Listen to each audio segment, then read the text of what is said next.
The fact that the OECD report claims that this generation of Americans, for the first time in the history of the United States, will be less educated than the preceding generation means that we do need to do something quite aggressive, I believe, in order to get more voters to the ballot polls. The idea of weighted voting is essentially providing a reward to voters who are more engaged. One of the risks of this proposal is that people will interpret it very superficially as rewarding or giving people who've got more education or more wealth a bigger weight in the voting process, and that is absolutely incorrect. The most important thing, I believe, for democracy to function is two things. One is to make sure that as many people as possible are voting, and so in that context, one of the concerns is low voter participation rates. In the United States, they are now around 50%. For low-income households, they are around 30%.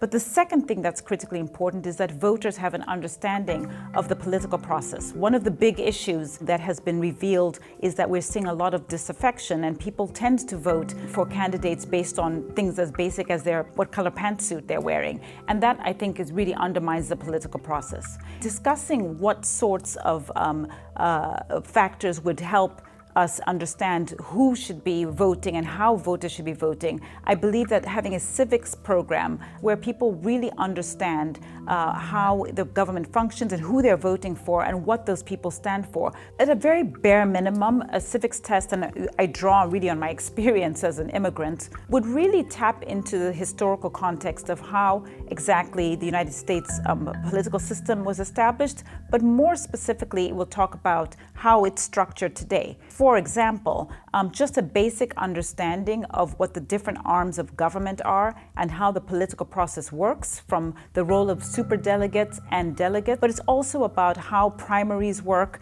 and how the whole process of the caucusing and the electoral college works in a democratic system. And I think that's, at a very bare minimum, would help voters understand what the role of their votes is and how that actually would impact not just on the election process, but also long-term economic policy.